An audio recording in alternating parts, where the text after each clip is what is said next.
to support this amendment. And Minister, like a beggar's belief, as it said to the bill, we're promising that we might have some kind of a rein put in on these companies who really haven't shown the green flag that's wanting to show. I don't know what flag they're wearing, but we have the most expensive, fuels and everything else in Europe by a long shot.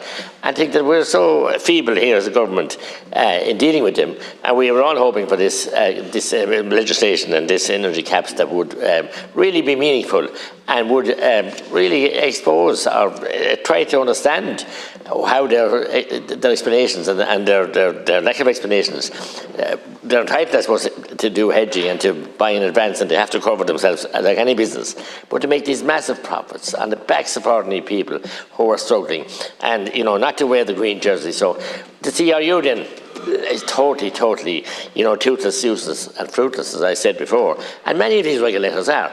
So legislation like this is a simple, beneficial amendment, and it's very hard to believe that the government are so hard-nosed against this. It's the right thing to do. Is to have caps here and have proper examinations and restrictions on these companies. Not just tell us they have to do the hedging, etc., because they have to stay in business. We understand that, but not to this level. I'm very disappointed that you won't accept this amendment. Thank you very much. We're all clear. Thank you very much, Deputies, for your contributions, and I want to thank Deputy Whitmore for tabling this amendment. The cap on market revenues, including the hedging arrangements that are pertaining to it, are going to apply as per the Council regulation, which is the 1st of December 2022 to the 30th of June 2023, and it's not going to be extended beyond this time frame. The Department received legal advice with regards to applying the cap beyond these dates. And that legal advice advised that where the state departs from the regulation, that those aspects will be more vulnerable to legal challenge on the grounds of retrospectivity and interference with constitutional rights, including property rights. The Commission decided not to extend the cap on market revenues, and they decided this based on by citing concerns for regulatory uncertainty, for incentives for new investment, high administration costs, reduced production by generators, and potential interference with electricity market design. And those concerns would have then been brought to the Council of Ministers.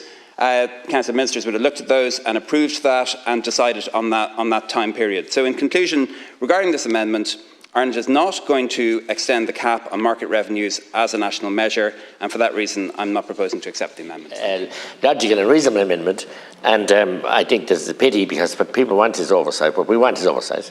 We're talking about this windfall tax for long enough. God, it reminds me of the windfall tax this time of year when I was young. I was picking apples because the storms were bringing them down. I'm sure a lot of them came down today, but you don't seem to know what a windfall tax is. I want to know.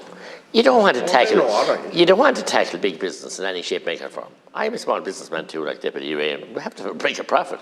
But the people have been gouged, and it's gone on for 2 years now or more, where they were dearest in the EU for all our energies, our prices, and that's not my figures. They're by a reputable organisation. So you want to accept this reasonable amendment? Like, why do we have to be half-baked about doing it?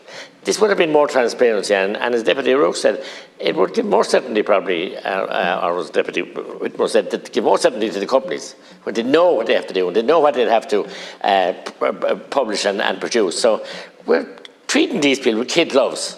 And we're these big conglomerates.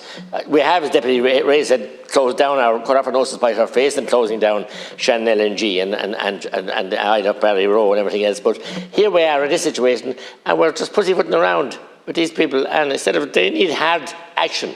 They need swift legislation, and there should be an amendment here as well also to have a review clause in this, because if it's not working, which I don't think it will work, the way it should work, there'll be years again before there's anything done about it. So I'm very disappointed with your response, Minister, to a simple, not a simple, but a basic, very important amendment, and you won't even accept it. Referring then to Deputy McGrath, who's worried that this bill doesn't capture profits from large companies. In fact, this is the second windfall bill. The first bill has been enacted in July.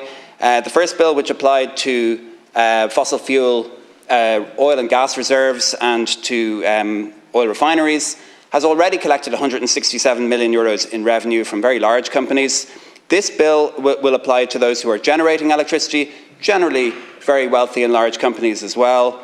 And it is expected to collect, between the two bills, we expect to collect up to 600 million euros over the period of 2 years, which is a sizable amount of money.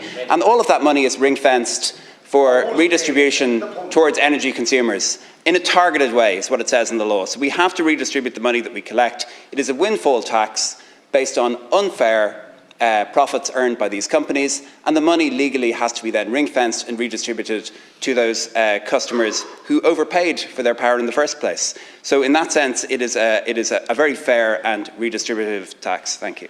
Deputy Whitmore, are you present?